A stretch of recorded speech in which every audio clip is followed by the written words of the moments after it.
ஓம் நமச்சிவாய. ஐப்பசி மாதத்தில் வரக்கூடிய பௌர்ணமி தினத்தில் நாம் ஏன் அன்னாபிஷேகம் செய்கின்றோம் என்பதையும், அன்னாபிஷேகம் செய்வதால் என்னென்ன பலன்கள் கிடைக்கும் என்பதையும் இந்த காணொளியின் வாயிலாக காணலாம். முதலில் ஏன் அன்னாபிஷேகம் செய்கின்றோம் என்றால், சந்திரன் தனது சாபம் முழுமையாக தீர்ந்து தன்னுடைய 16 கலைகளுடனும் முழு பொலிவுடன் தோன்றுவதாலும், அது மட்டும் இல்லாமல் சந்திரனுடைய சாபம் நிவர்த்தி காரணத்தினால் சிவபெருமான் தன்னுடைய தலையில் சூடிக்கொண்டதாலும், இன்று ஒரு நாள் பூமிக்கு மிக அருகாமையில் சந்திரன் ஒளிரும் காரணத்தினாலும், ஒவ்வொரு கிரகங்களுக்கும் ஒவ்வொரு உரித்தான தானியங்கள் இருக்கும். அதிலும் சந்திரனுக்காக பார்த்தோம் என்றால் அரிசி என்ற தானியம் மிகவும் சிறப்பானதாக இருக்கும். அந்த வகையில் அரிசி சாதமாக மாற்றி அபிஷேகம் செய்கின்றனர். அதை ஏன் சிவபெருமானுக்கு செய்கின்றோம் என்றால், கல்லினுள் இருக்கும் தேரை முதல் கருவறையில் இருக்கும் உயிர் வரை அனைத்து உயிரினங்களுக்கும் அன்னம் அளிப்பவர் சிவபெருமான். அன்னத்தை நாம் கொஞ்சம் கூட வீணாக்கக்கூடாது என்பதை உணர்த்தும் தத்துவத்திற்காக நாம் அன்னாபிஷேகத்தை செய்கின்றோம். அதை ஏன் நாம் சிவபெருமானுக்கு செய்கின்றோம் என்று பார்த்தால், பிரம்மாவின் கர்வத்தை அடக்க நினைத்த சிவபெருமான் பிரம்மாவின் ஒரு தலையை துண்டித்து விடுவார். அவ்வாறு துண்டித்த காரணத்தினால் சிவபெருமானுக்கு பிரம்மஹத்தி தோஷம் பற்றி கொள்கின்றது. பிரம்மாவனுடைய ஒரு தலையை அவர் கொய்து எடுத்த காரணத்தினால் அவரது கையில் அந்த கபாலமானது பிச்சை பாத்திரமாக மாறிவிடுகின்றது. இதற்கு என்ன தீர்வு? இந்த பிச்சை பாத்திரம் தன் கையை விட்டு அகல்வதற்கு என்ன தீர்வு என்று பார்த்தால், யார் பிச்சையிடும்போது கபாலம் நிறைகின்றதோ அப்போது சிவபெருமான் கையை விட்டு அகலும் என்பது விதி. அதற்காக சிவபெருமான் அனைவரிடமும் பிச்சாம்பிகை கேட்டு வலம் வருகின்றார். காசிக்கு செல்லும்போது அன்னபூரணி அன்னம் இடுகின்றாள். அவ்வாறு அன்னமிடும்போது அவள் அன்பினால் அன்னமிடும் காரணத்தினால் கபாலம் நிறைய பிரம்மனின் தலை சிவனின் கையை விட்டு விலகுகிறது. சிவபெருமானுக்கு பிரம்மஹத்தி தோஷம் விடுபெறுகின்றார். அந்த அன்னபூரணி சிவபெருமானுக்கு அன்னமிட்ட தினம் ஐப்பசி மாத பௌர்ணமி ஆகும். அதன் காரணமாகத்தான் சிவபெருமானுக்கு அன்னாபிஷேகம், அதுவும் ஐப்பசி மாதத்தில் வரக்கூடிய பௌர்ணமியில் நாம் அன்னாபிஷேகம் செய்கின்றோம். நமது அபிஷேக பிரியனான சிவபெருமானுக்கு இந்த அன்னாபிஷேகம் மட்டும்தான் 2 நாழிகை நேரம், அதாவது கிட்டத்தட்ட 1.5 மணி நேரம் அப்படியே வைத்து அந்த சமயம் ருத்ராயணம் பாராயணம் செய்யப்படுவர். நேர நாழிகை முடிந்தவுடன் அன்ன விஜயனம் செய்யப்படும். அதாவது அன்னத்தை எடுத்து லிங்கமாக செய்து பூஜித்து ஒரு தட்டில் வைத்து தலைமேல் தாங்கி செல்வர்.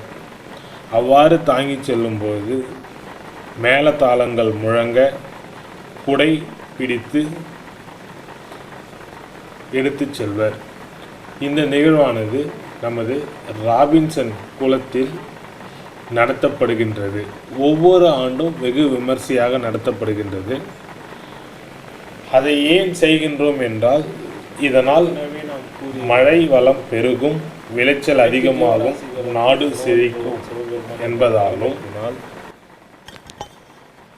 நீரினில் இருக்கும் அனைத்து ஜீவராசிகளுக்கும் அன்னமிடும் வகையில் இந்த அன்ன விஜயனம் செய்யப்படுகின்றது. உணவு மற்றும் நீர் குறைவின்றி கிடைக்க அருள் செய்ய ஈசனுக்கு நன்றி சொல்லும் வகையில் நாட்டிலும் வீட்டிலும் எக்காரணத்தினாலும் உணவு பஞ்சம் வராமல் இருக்க வேண்டும் என்று இறைவனுக்கு நாம் அன்னாபிஷேகம் செய்யும் பழக்கத்தை உண்டாக்கினோம். அன்ன விஜயனம் செய்யப்பட்ட பின்னர் இதை பிரசாதமாக கொடுக்கப்படும். அவ்வாறு பிரசாதமாக தரும் பட்சத்தில் நம் உடம்பில் உள்ள நோய் நொடிகள் தீரும், குழந்தை பாக்கியம் கிட்டும் என்பது ஐதீகமாக உள்ளது. அன்னாபிஷேகத்தை தரிசிப்பதால் என்னென்ன பலன்கள் என்று பார்த்தோம் என்றால், அன்னாபிஷேகத்தின்று சிவபெருமான் மேனியில் சாற்றப்படும் ஒவ்வொரு பருக்கை அன்னமும் ஒரு சிவலிங்கம் ஆகும். நாம் கோடி சிவலிங்கங்களை தரிசனம் செய்வதற்கு என்ன பலன் கிடைக்குமோ அது இன்று சிவபெருமானை தரிசனம் செய்தால் அன்னபூரணி தேவியின் முழு அருள் கடாட்சமும் சேர்ந்து கிடைக்கும். நம் முன்னோர்கள் சோறு கண்ட இடம் சொர்க்கம் என்பார்கள். இதன் பொருள் அன்னாபிஷேகத்தில் அன்று சிவலிங்கத்தின் மேல் இருக்கும் சாதத்தை, அதாவது சோற்றை பார்த்தால் சொர்க்கம் நிச்சயம் என்பதையே அவ்வாறு கூறினார்கள். அன்னாபிஷேகத்தை தரிசனம் செய்தால் அன்ன ஆகாரத்திற்கு பஞ்சம் வராது என்பதும் ஐதீகமாக உள்ளது. மேலும் இந்த திருக்கோயிலில் நான் கண்ட ஒரு காட்சியை தங்களிடம் பகிர நினைக்கின்றேன். நான் இத்திருத்தலத்திற்கு சென்ற ஆண்டும் ஒளிப்பதிவு செய்ய சென்றிருந்தேன். சென்ற ஆண்டு தீபாராதனை செய்யும் பொழுதும் சரி, இந்த ஆண்டு செய்யும் பொழுதும் சரி, சிவலிங்கத்தின் மேல் வைக்கப்பட்டிருந்த பூவானது நம்முடைய வேண்டுதலுக்கு இணங்க சிவபெருமான் தலையிலிருந்து நமக்கு அருளாசி செய்வது போன்று மிக அருமையாக அதாவது ஒரு கோயிலுக்கு போய் நம்ம ஒரு வேண்டுதலை வைக்கிறோம் அப்படின்ற பட்சத்தில் அந்த சுவாமி மேலே இருக்கக்கூடிய பூவானது விழுந்தால் ரொம்ப நல்லது, நம்ம நினச்சது நிறைவேறும் அப்படின்னு சொல்லியிருப்பாங்க பெரியவங்க. அதை நான் இந்த கோயிலில் ரொம்ப கண்கூடாக பார்த்தேன். அந்த காணொலியும் இதே இதில் கடைசியில் இருக்குது. அனைவரும் கண்டு கழியுங்கள். இத்திருத்தலத்தில் மிக விரைவில் கும்பாபிஷேகம் நடைபெற உள்ள காரணத்தினாலும் அனைவரும் சென்று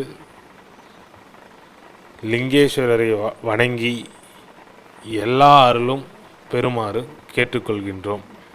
அதாவது இப்போ நான் ஒரு விஷயம் சொன்னேன் இல்லைங்களா, அதை இப்போ நம்மளுடைய சுவாமிகள் சுவாமிக்கு தீபாராதனை காமிச்சு கொண்டு இருக்கிறார். அவ்வாறு காண்பிக்கும் பொழுது, அதாவது நான் ஒரு இடத்துல நீங்கள் பார்க்க மாட்டீங்க அப்படின்றதுக்காக ஏரோ மார்க்கே வச்சு இந்த இடத்துல காமிச்சிருப்பேன்.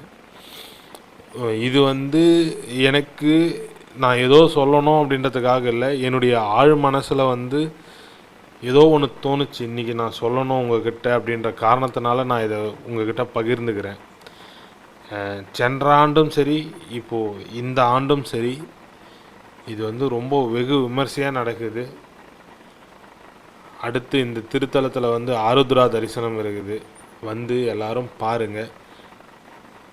இந்த வீடியோவை பிடிச்சிருந்தா கமெண்ட் பண்ணுங்கள். இந்த கோயிலுக்கு போயிருந்தீங்கன்னா உங்களுக்கு நடந்த எல்லா நிகழ்வுகளையும் எங்களோட பகிரணும்னு நினச்சிங்கன்னா பகிரலாம். தென்னாடுடைய சிவனே போற்றி, எந்நாட்டவர்க்கும் இறைவா போற்றி.